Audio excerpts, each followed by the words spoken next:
Good morning. आज 10th class के विद्यार्थियों के लिए जो पैनोरमा बुक है उसका अप्रोच का lesson 1 the pace for living, जीवन के लिए रफ्तार, जिंदगी के लिए रफ्तार, जीवन की रफ्तार को हम लोग पढ़ेंगे। ये lesson the pace for living written by R C. Hutchinson, R C. Hutchinson के द्वारा लिखित है।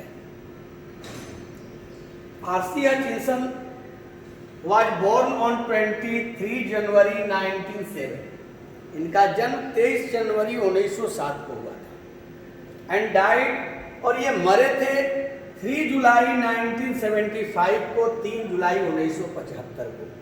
आर.सी. हचिंसन का जन्म 23 जनवरी 1907 को और मृत्यु 3 जुलाई 1975 को हुई थी। एक ब्रिटिश नोवेलिस्ट और ये एक ब्रिटिश उपन्यासकार है इंग्लैंड के। ये एक अंग्रेज उपन्यासकार हैं, ब्रिटिश नोवेलिस्ट हैं आर.सी. हचिंसन। याद रखेंगे, ऑब्जेक्टिव में पूछ सकता है। आर.सी. हचिंसन जो है ये ब्रिटिश नोवेलिस्ट है। एग्जिबिट्स ये प्रदर्शित करते हैं एंड एक्सेप्शनल फ्लेयर, एक विलक्षण प्रवृत्ति को, असाधारण स्वभाव को। ये प्रदर्शित करते हैं विलक्षण प्रवृत्ति को यानी असाधारण स्वभाव को, एक्सेप्शनल फ्लेयर को, फॉर टचिंग, स्पर्श करने के लिए, छूने के लिए, द सेंसिटिव इश्यूज, संवेदनात्मक मुद्दों को, भावनात्मक मुद्दों को, भावना से जुड़े हुए इश्यूज को, ऑफ द कंटेम्पोरेरी सोसाइटी, समकालिक समाज के, उनके समय के समाज के। आर.सी. हचिंसन जिस समय थे उस समय के समाज के, समकालिक समाज के सेंसिटिव इश्यूज को, भावनात्मक, संवेदनात्मक मुद्दों को टच करने के लिए, स्पर्श करने के लिए एक विलक्षण, एक असाधारण प्रवृत्ति को, स्वभाव को एग्जिबिट्स करते हैं यानी प्रदर्शित करते हैं, प्रस्तुत करते हैं, और वो भी with all its contradictions and paradoxes, इसके सभी विरोधाभासों, अंतर विरोधों और असत्याभासों के साथ, इसके सभी अंतर विरोधों, विरोधाभासों या असत्याभासों के साथ समकालिक समाज के भावनात्मक, संवेदनात्मक मुद्दों को स्पर्श करने के लिए एक विलक्षण प्रवृत्ति को प्रस्तुत करते हैं, प्रदर्शित करते हैं। In the pace for living, the pace for living में R C. Hutchinson captures, R C. Hutchinson capture करते हैं पूरे इस पाठ में, यानी बताते हैं, वर्णन करते हैं द एगोनी, कष्ट को, पीड़ा को, ऑफ मॉडर्न मैन, आधुनिक आदमी की। इस the pace for living chapter में, लेसन में आर.सी. हचिंसन कैप्चर करते हैं, यानी पूरे पाठ में वो वर्णन करते हैं, बताते हैं केवल दी एगोनी यानी कष्ट, इसकी तो ऑफ मॉडर्न मैन, आधुनिक आदमी की। ये ब्रिंग्स आउट, वह प्रकाश डालते हैं कि हाउ द फास्ट मूवमेंट, कैसे तेज गति, ऑफ मेन, पुरुषों की, थिंग्स एंड ऑब्जेक्ट्स, और वस्तुओं की, कैसे पुरुषों और वस्तुओं की जो तेज रफ्तार है, जो तेज गति है, मूवमेंट है, वो हर्ट्स, चोट पहुंचाती है, ठेस पहुंचाती है, द नॉर्मल रिदम, सामान्य लय को, साधारण लय को। वह आर.सी. हचिंसन जो है वो ब्रिंग आउट करते हैं, प्रकाश डालते हैं कि हाउ, कैसे द फास्ट मूवमेंट, जो तेज गति है, ऑफ मेन, पुरुषों की, थिंग्स एंड ऑब्जेक्ट्स, और वस्तुओं की, वो हर्ट्स, चोट पहुंचाती है, ठेस पहुंचाती है, द नॉर्मल रिदम, साधारण लय को। कैसे वस्तु और व्यक्तियों की जो आज तेज जो रफ्तार है, फास्ट जो मूवमेंट है, तेज जो गति है, कैसे जो सामान्य ढंग से, नॉर्मल रिदम में, सामान्य जो लय है जीवन का, जो आराम से कटने वाली जिंदगी थी, जो आराम से धीरे धीरे जो जीवन कटती थी, उस जीवन को, उस आराम वाले जिंदगी को, उस नॉर्मल रिदम को, सामान्य लय को किस तरह से ठेस पहुंचाती है, कैसे हर्ट करती है, चोट पहुंचाती है, ये इस पर प्रकाश डालते हैं, ब्रिंग आउट करते हैं। एंड एग्जर्ट्स और प्रयत्न करती है, एग्जर्ट करती है, प्रयत्न करती है अनड्यू प्रेशर, बेकार के दबाव का, अनुचित दबाव का, अयोग्य दबाव का, ऑन मेन पुरुषों पर, वीमेन औरतों पर, एंड चिल्ड्रन और बच्चों पर। किस तरह से जो है ये जो तेज रफ्तार है वो कैसे एग्जर्ट करती है, कैसे प्रयत्न करती है अनड्यू प्रेशर का, अयोग्य दबाव का, अनुचित दबाव डालने का, बेकार के दबाव डालने का प्रयास करती है। किस पर? तो पुरुषों पर, स्त्रियों पर और बच्चों पर। यानी आपने इस इंट्रोडक्शन में देखा कि ये द पेज फॉर लिविंग जो चैप्टर है, लेसन, वो आरसी हचिंसन के द्वारा वो रिटेन है, लिखित है। इनका जन्म जो है 23 जनवरी 1907 को हुआ था, 23 जनवरी 1907, और इनकी जो मृत्यु हुई है वो 3 जुलाई 1975 को हुई है, 3 जुलाई 1975 को हुई है।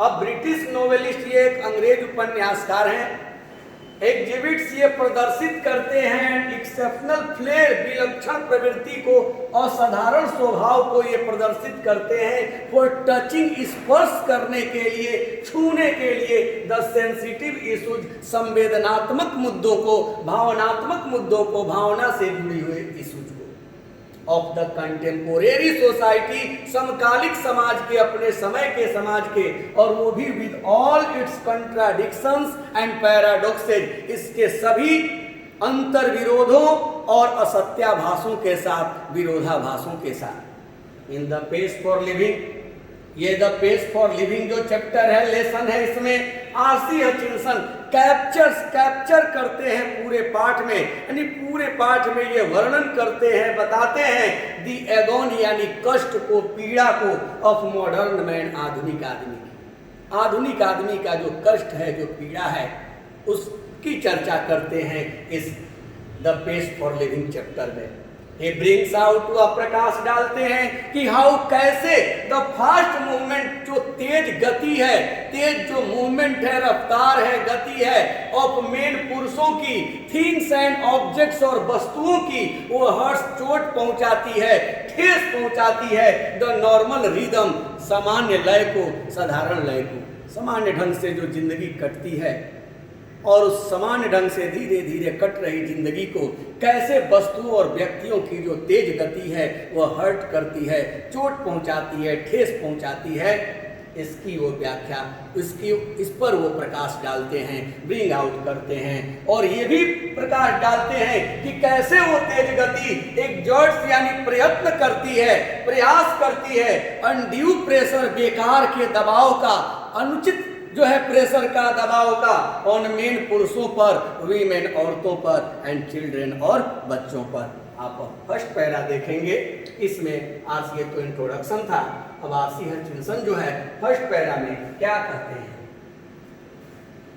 कहते हैं कि आई सा अ प्ले, मैंने एक नाटक देखा इन डबलिन।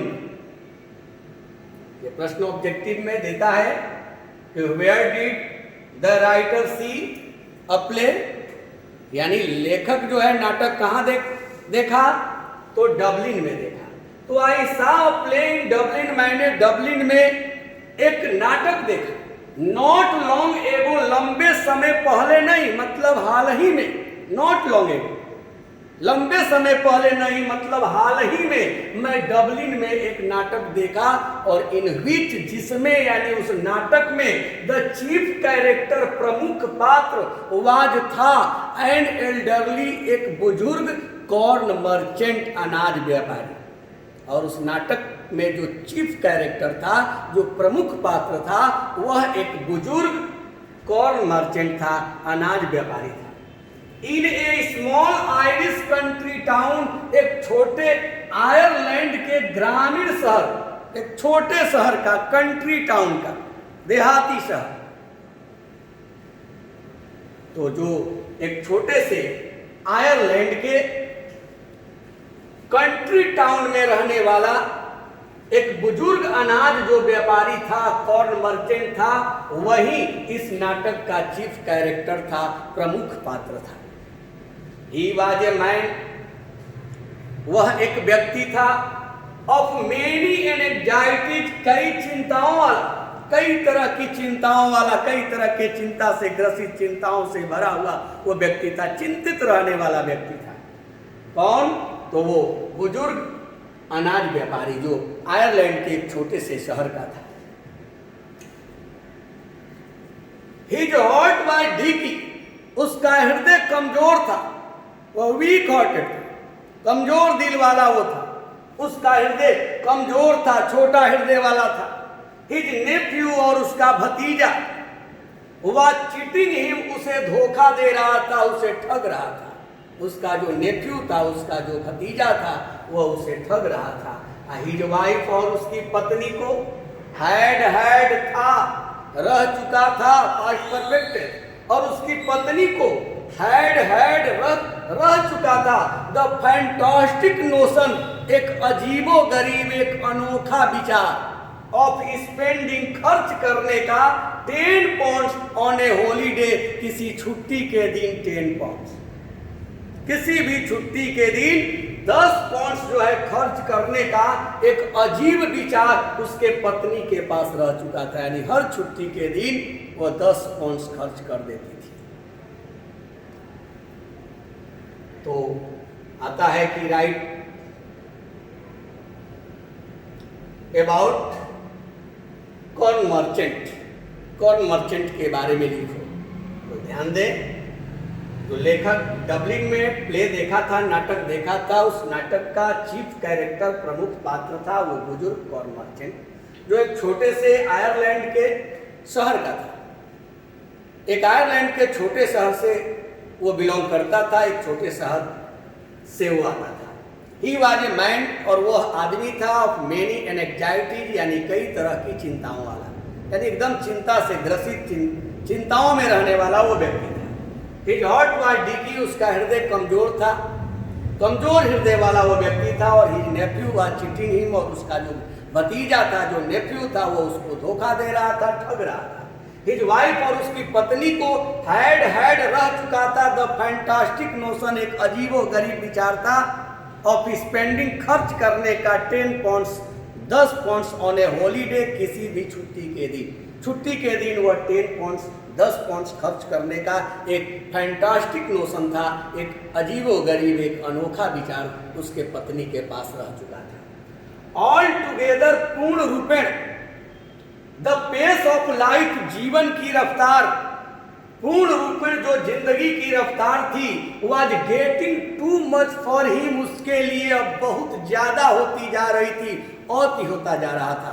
अगर हम इसका रिमूवल ऑफ टू करें तो होगा the pace of life was getting so bad या so shocking that he could not bear it, यानी इतना खराब होता जा रहा था कि अब वो उसको बर्दाश्त नहीं कर सकता था, बियर नहीं कर सकता था, सह नहीं सकता था। यानी पूर्ण रूपेण उसकी जिंदगी की, द पेस ऑफ लाइफ जो था, जो जिंदगी की जो रफ्तार थी, इतनी खराब होती जा रही थी कि अब वो उसको बर्दाश्त नहीं कर सकता था। कहते हैं ना, एकदम अति हो रहा था, अति।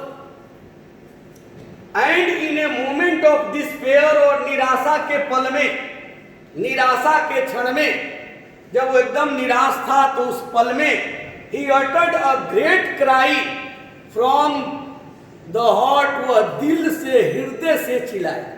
एकदम निराशा की अवस्था में वो हृदय से चिल्लाया, एकदम हृदय से उसकी आवाज निकली, दिल से आवाज निकली और बोला कि दे टेल मी, वे लोग मुझसे कहते हैं, देयर्स एन एरोप्लेन, एक हवाई जहाज है, नाउ डैट गोज, जो चलती है, एट 1000 माइल्स, 1000 मील एन आवर, प्रति घंटा, 1000 मील प्रति घंटा की रफ्तार से चलती है। एकदम निराशा के क्षण में वो दिल से उसकी आवाज निकली, वह बोला कि देयर्स एन एरोप्लेन, एक हवाई जहाज, नाउ डैट गोज, जो चलती है, एट 1000 माइल्स एन आवर, 1000 मील प्रति घंटा की रफ्तार से, नाउ डैश टू फास्ट, जो बहुत तेज है, यह गति बहुत तेज है, यह बात उसने कहा। इस पैरा में आपने देखा कि आरसी हचिंसन डबलिन में हाल ही में एक नाटक देखे थे और उस नाटक का प्रमुख पात्र एक बुजुर्ग अनाज व्यापारी था, एक छोटे से आयरलैंड के शहर का, कंट्री टाउन का, और वो कई तरह की चिंताओं वाला व्यक्ति था, चिंतित रहने वाला व्यक्ति था, और उसका हृदय कमजोर था, छोटा था, डरपोक था। वो उसका जो भतीजा था उसे धोखा दे रहा था, ठग रहा था, और उसकी पत्नी के को एक अजीबोगरीब विचार था। हर छुट्टी के दिन, किसी भी हॉलीडे यानी किसी भी छुट्टी के दिन 10 पाउंड्स खर्च करने का उसका अजीबोगरीब नोशन था, राय थी, विचार थी। ऑल टुगेदर पूर्ण रूप में जिंदगी की जो रफ्तार थी वो इतना जो है कि तेज होती जा रही थी, जीवन की रफ्तार इतनी खराब होती जा रही थी, इतना अति होता जा रहा था कि अब वो उसको सहन नहीं कर सकता था, बर्दाश्त नहीं कर सकता था। तो उस समय एकदम निराशा के पल में, निराश जब था, एकदम निराशा के पल में उसने हृदय से आवाज निकाली और ये लाइन बोला कि दे टेल मी, वे लोग मुझसे कहते हैं, देयर्स एन एरोप्लेन, एक हवाई जहाज है, नाउ डैट गोज, जो चलती है एट 1000 माइल्स एन आवर, 1000 मील प्रति घंटा की रफ्तार से, नाउ डैट्स टू फास्ट, जो बहुत काफी है, बहुत तेज है, ज्यादा वो तेज गति है। अब सेकेंड पैरा में वो क्या कहते हैं, आरसी हचिंसन कहते हैं सेकेंड पैरा में कि फॉर मी, मेरे लिए, that was the most enchanting line, ये सबसे मनोरंजक, मन बहलाने वाली ये पंक्ति थी। जो नाटक में जो बूढ़ा, जो बुजुर्ग, जो व्यापारी था, कर्न मर्चेंट था, जो बात बोला था कि there's an aeroplane now that goes at 1000 miles an hour, now that's too fast, ये लाइन मेरे लिए एन्चांटिंग लाइन थी, मनोरंजक पंक्ति थी इन द प्ले, नाटक में। द मैन्स कंप्लेंट, आदमी की शिकायत, वाज सो ग्लोरियसली, इतना शानदार ढंग से, अजीब ढंग से, इररिलेवेंट, अप्रासंगिक थी, टू हिज ओन सिचुएशन, उसकी खुद की हालात से, उसके खुद की परिस्थिति से, उस कॉर्न मर्चेंट के खुद के सिचुएशन से, और उसकी जो शिकायत थी वो बड़े अजीब रूप से, शानदार ढंग से, इररिलेवेंट थी, अप्रासंगिक थी, यानी उसकी शिकायत का उसकी सिचुएशन के साथ, उसकी परिस्थिति के साथ कोई प्रसंग नहीं था, कोई विषय नहीं था, संदर्भ नहीं था, संदर्भ की थी, अप्रासंगिक थी। एंड बिसाइड्स बीइंग कॉमिक, और हास्य होने के अलावे, हंसी तो थी उसमें, लेकिन हास्य होने के अलावे, इट स्ट्रक मी, यह मुझ पर प्रहार की, यानी प्रभाव डाली, एज अ परफेक्ट इलुस्ट्रेशन, एक पूर्ण उदाहरण के रूप में।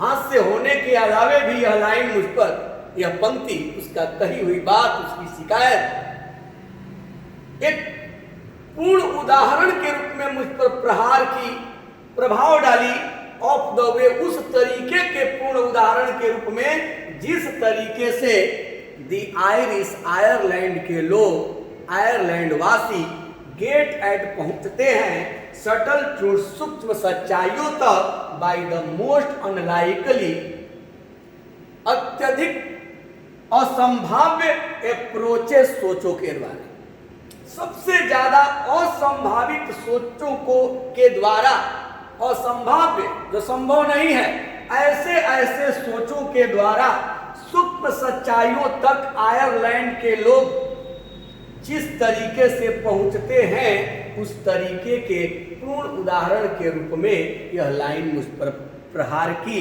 मुझ पर प्रभाव डाली। यूसा आपने देखा, what the old fool meant, उस बूढ़े, उस मूर्ख का कहने का क्या मतलब था, या आपने देखा कि जो उस बूढ़े मूर्ख का, जो है उस बूढ़ा अनाज व्यापारी के कहने का मतलब क्या था, जो आपने देखा। तो फिर से इस लाइन को देखेंगे, पैरा 2 को, कि फॉर मी, मेरे लिए, that was the most enchanting line, सबसे मनोरंजक पंक्ति थी, इन द प्ले, नाटक में। द मैन्स कंप्लेंट, आदमी की शिकायत, वाज सो ग्लोरियसली, इतनी शानदार ढंग से, इररिलेवेंट, अप्रासंगिक थी टू हिज ओन सिचुएशन, उसकी खुद की परिस्थिति से। उस आदमी की शिकायत उसके खुद की हालत से, खुद की परिस्थिति से अप्रासंगिक थी। एंड बिसाइड्स बीइंग कॉमिक, और हास्य होने के अलावे it struck me a line, मुझ पर प्रभाव डाली, प्रहार की, as a perfect illustration of the way, उस तरीके के पूर्ण उदाहरण के रूप में जिस तरीके से दी आयरिश आयरलैंड के लोग गेट एट पहुंचते हैं सटल ट्रूथ, सूक्ष्म सच्चाइयों तक, by the most unlikely approaches, सबसे अधिक असंभाव्य असंभावित पहुंचों के द्वारा, यानी सोचों के द्वारा, अप्रोचेज के द्वारा। ये उत्साह आपने देखा, व्हाट द वर्ल्ड फुलमिंट, उस बूढ़े मूर्ख के कहने का जो मतलब था, क्या मतलब था, उसको आप लोगों ने देखा। तो कल इसके आगे हम आपको बताएंगे अगले पैरे का अर्थ। ध्यान से इसे